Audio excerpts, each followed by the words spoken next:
Now there's an extra feature on the settings gauge page that you are not going to see very often. It only occurs when the markets are extremely overbought or oversold. And currently you'll see that it says overbought. The arrows are in the overbought. And you can see the ones that have the box around it. These are the ones that are overbought. And there are 2 degrees of being overbought.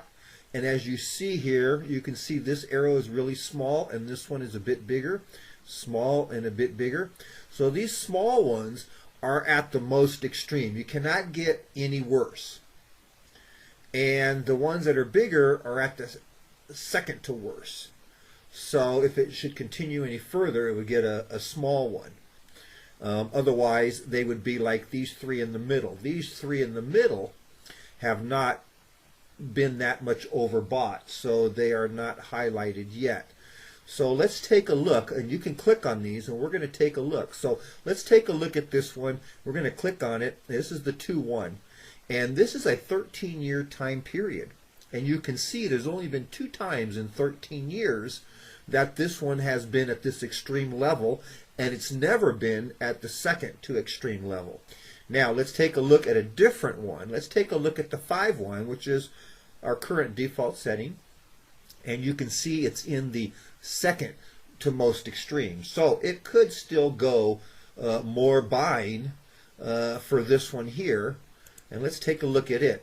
And so here you can see, I'm going to just scroll through it so you can see. So we're going back to 2008, 13 years ago, and all the red ones are the most extreme, and the orange ones are the second most extreme.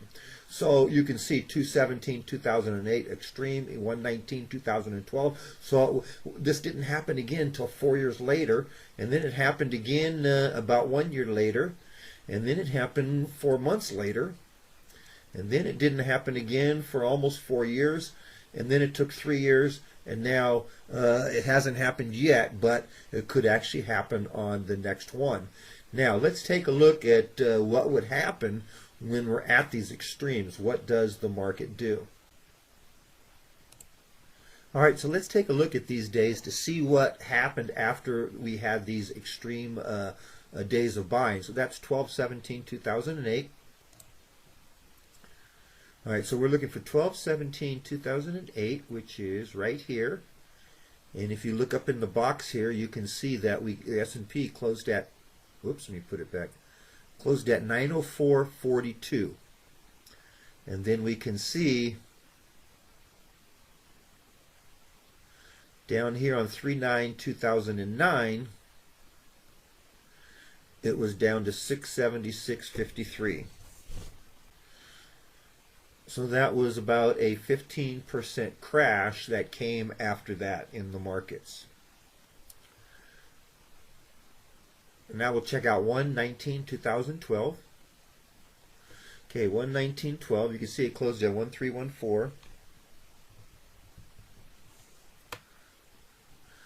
But this one here doesn't really have much of a crash. It did crash here, where it closed at 1313, so almost the same spot. Eventually it crashed way down here, but that was 4 months later. I mean, the previous one was 4 months also. Now we'll check out 1/25/2013. So let's find 1/25/2013. So there we go. We would be right here. Not much really happened. I mean, it did drop down a little bit, but really not that much in that 1 month. So in a 1 month period, it did drop down a little bit. We'll check out 5/8/2013. So now let's go to 5/8/2013, which would put us right about here, a close of 1632, and you can see if we go out 1 month,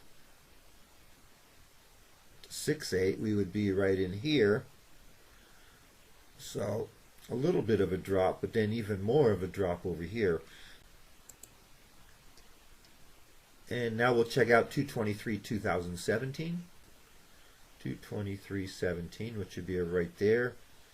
And if we go out 1 month, yeah, just about one more month, that's where our bottom. So it does seem like that signal is giving us a 1 month warning here. So now, and on 8/28/2020, let's see what happened after this one. So we come to 8/28, that's right here. And if we go out 1 month to around 9/28, there it is. Bingo, we're at the bottom again. So it seems like whenever we get this excessive overbuying, we have a correction for the next month.